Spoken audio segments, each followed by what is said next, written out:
শুনুন। জয় হিন্দ। জয় হিন্দ।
মধ্যে মাদ্ৰাসা ছাত্ৰ ছাত্ৰীসকলক লৈ আমাৰ গৰুমৰী হাইস্কুলত প্ৰধান শিক্ষক মহোদয়, শিক্ষকবৃন্দ, লাহোৰগঞ্জ ছোৱালী মধ্যে মাদ্ৰাসা মোৰ সন্মানীয় শিক্ষাগুৰুসকলক লৈ আজি আমি গণতন্ত্ৰ দিৱস পালন কৰিবলৈ ওলাইছোঁ। এই মুহূৰ্তত আমি তোমালোকক লগত লৈ একেলগে আমাৰ আজি ত্ৰিৰংগা পতাকা, এই ত্ৰিৰংগা পতাকা উত্তোলন কৰিলোঁ।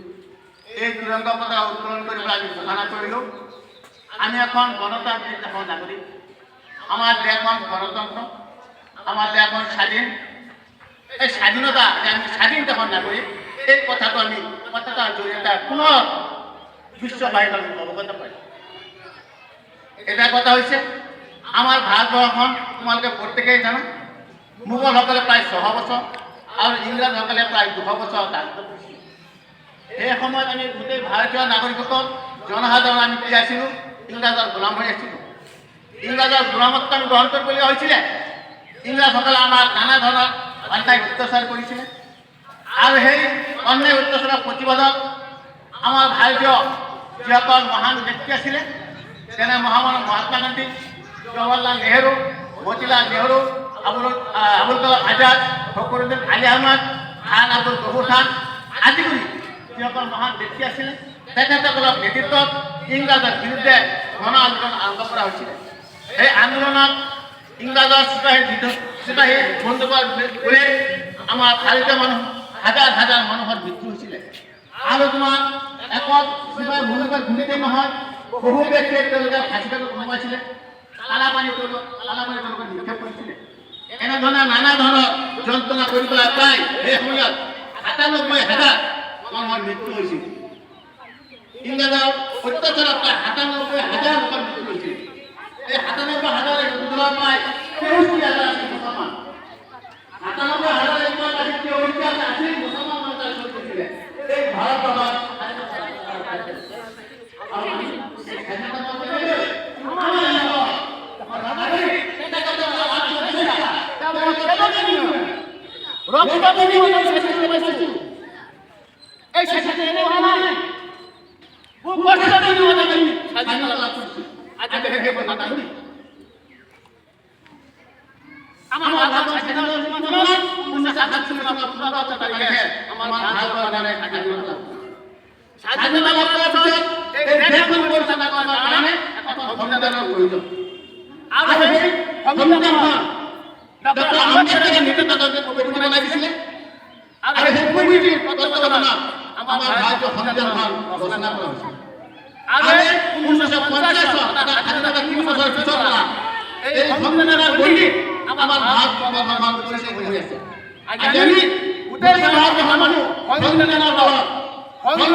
সংবিধানের নিয়মকে নীতিতে ফেলা দিয়ে এসেছে আমি সেই মতকে পরিচালিত করেছি আমি আমার সুন্দরকে আমার ভারতীয় সংবিধান মানে সুন্দর সংবিধান পৃথিবীর ভিতরে শ্রেষ্ঠ সংবিধান ভারতীয় সংবিধান পৃথিবীর ভিতরে শ্রেষ্ঠ সংবিধান আমার ভারতীয় সংবিধান আর আমি শ্রেষ্ঠ সংবিধান অধিবেশন আমি সুন্দরভাবে জীবনযাপন করি আমি ওই পুরোটাকে ভয় করি আমি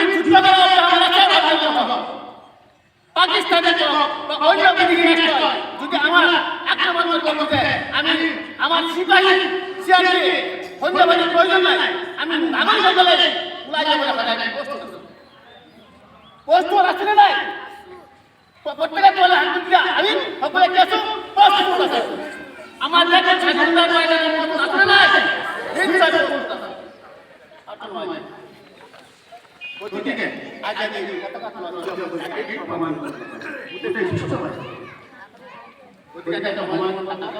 বেশি কথা না আছে গতিকে আজি তোমালোক প্ৰত্যেকে সহমত হৈ পেলাই আৰু আমাৰ উত্তৰ কৰি যিখিনি সহায় সহযোগ কৰিলা তাৰ বাবে তোমালোক প্ৰত্যেককে আন্তৰিক ধন্যবাদ আৰু শুভেচ্ছা জনালোঁ।